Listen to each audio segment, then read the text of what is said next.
Einsatzkommando Black Beluga ist dabei, aber Ontrack Piraten ebenfalls dabei. Diese beiden unter der Kante Angelo. Es geht in den letzten Bogen und da geht Angelo als erster in die Defensive und dann zweiter 0 Ontrack Piraten, der hat den Platz hinter den Favoriten, der Brett de Beluga, Attacks-Kommando übernommen.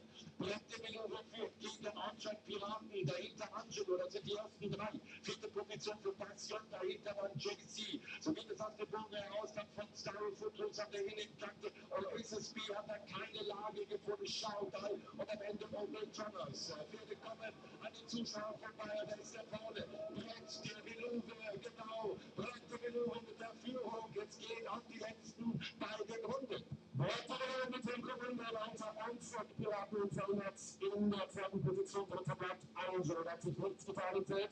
Vierter ist nach wie vor passiert. Fünfte Position für den besten deutschen Pferd, das ist JC, der ist derzeit fünftes Pferd. Dann sehen wir an der Außenseite, das ist der Oasis B. Mit der Gegenseite jetzt sofort Brett der Beluga wird anfahren für Ontrack Piraten, dann Angelo.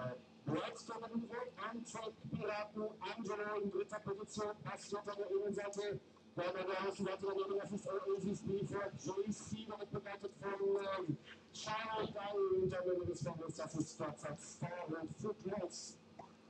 Die Bewegung gezeigt hat Europa Bögen. Vom Ende versuchen sie auch zurückgetragen, aber es bleibt die Bewegung. Der britische Superstar an der Spitze gegen On-Track Piraten. Dann an der Innenkante weiter in dritter Position Angelo. Außen versucht sich Oasis B zu verbessern. Das Feld kommt auf die Gerade. 12, 3, 13 Uhr waren die Zwischenzeiten und jetzt geht nun der Bauch an den Zuschauern vorbei. An der Spitze bleibt die Bewegung. Hat das Kommando. Führt gegen On-Track Piraten. Dann sieht man Angelo. Dahinter kommt außen Oasis B weiter. So geht es so am 1000 Meter Pfosten vorbei. Die Pferde gehen durch den vorletzten Bogen weiter. Brett de Beluga an der Spitze. Hat das Kommando. 13-4 und zu Ende. Rezepte durchgängig. Hohe Zeit. Vorne vorgelegt von Brett de Beluga. Da greift natürlich erst recht keiner an. Es geht aus dem vorletzten Bogen auf die Überseite. Brett de Beluga an der Spitze. Dahinter Ontrack Piraten, Oasis B und Angelo. Und jetzt wird es für mich noch mal einen Tick schneller und jetzt kannst du übernehmen. Das große Wähler jetzt den Kommando von Brett de Beluga. Jetzt vorletzt mal die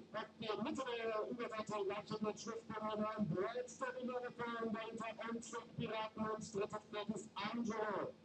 Dann Oasis B, der Schlussberater von zwei Pferden haben sich vorne abgesetzt und zwar eine klare Favorit. Der finnische Superstar Brett der Beluga, aber Ontrack Piraten wird sich dabei, der lässt sich hier nicht abschuppeln. Ist da gut zurückgekommen. Brett der Beluga und Ontrack Piraten, diese beiden deutlich von dem restlichen Feld kommen hier auf die Zielgerade und der orientiert sich jetzt für mich mit Ontrack Piraten nach außen und attackiert Brett der Beluga zu und Ontrack